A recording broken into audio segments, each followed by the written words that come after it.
in summary of what we would like to communicate today to the news people, but also to the national and international community, is that the negotiation process of Doha, specifically the Declaration of Principles, is based on good faith of both parties and their commitment to refrain from acts of provocations. However, even during the negotiations, and contrary to the spirit of Doha and the Doha Declaration of Principles, the DRC government never stopped hostile acts directed towards our troops as well as the civilian population under our protection. The most recent attacks were carried out at our positions in several areas around Minembwe, such as Rugezi, Mikenke, Bilalombili, including today as we speak.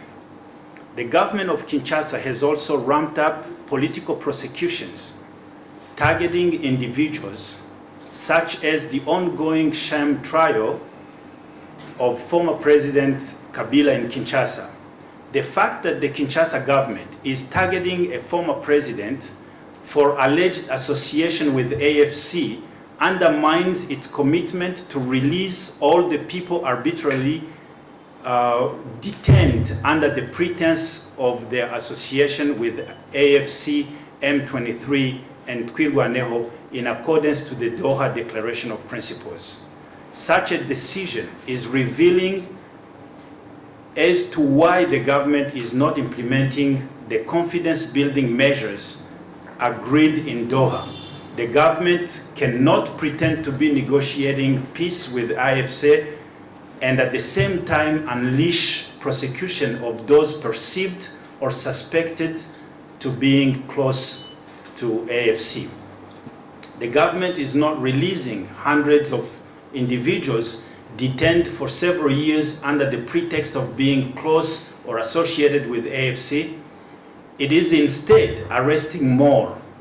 It is in the same vein that the government had Laurent Ruboneka arrested in Bujumbura a week ago by the government of Burundi and illegally extradited to Kinshasa in horrible conditions.